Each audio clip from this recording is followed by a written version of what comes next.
Pasyal si Foreman sa opisina ha. Si Longhair? Hindi si Foreman. For. Okay lang yung for. Mamamasyal ka ngayon sa opisina. Andun pa naman si HR. Maganda yung HR natin for. Oo. Nakita na ba niya yon? Nakita na yan. Nakita mo naman si HR? Nakita mo na si HR yung bago? Yung dati? Yung kausap mo si Joan? Hindi pa. Nakita ko lang yan sa video call. Ngayon, makita mo na. Dalaga pa yung por. Yun nga, sabi ni Sir Francis eh.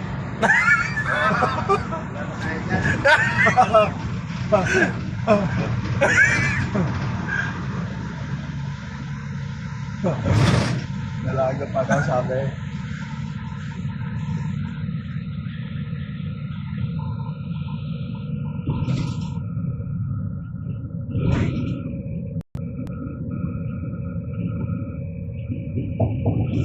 Kasi pala tumakbo na.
Kailangan daw ni Joseph lang ng 300 ko sa ano eh.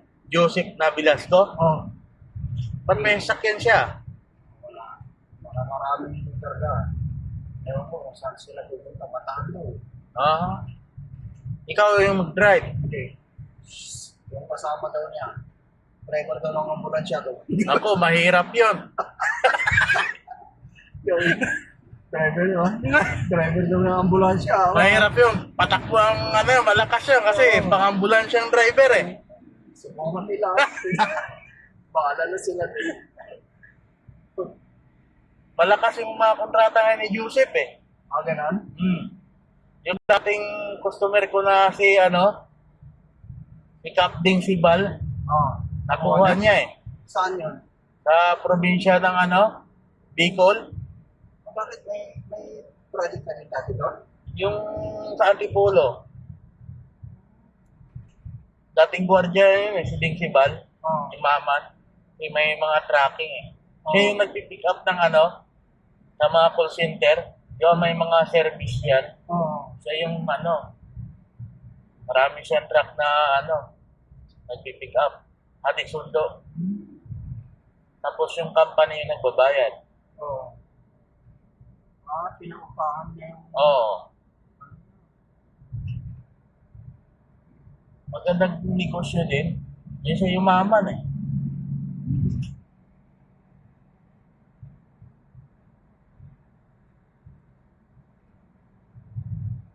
Sinasabihan nga rin ako ni Joel eh.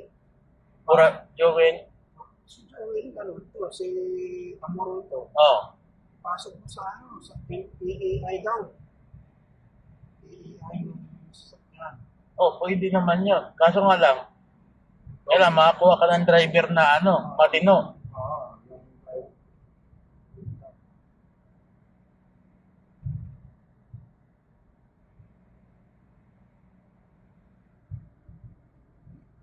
Hindi mamaya, kahit anong alaikar ka.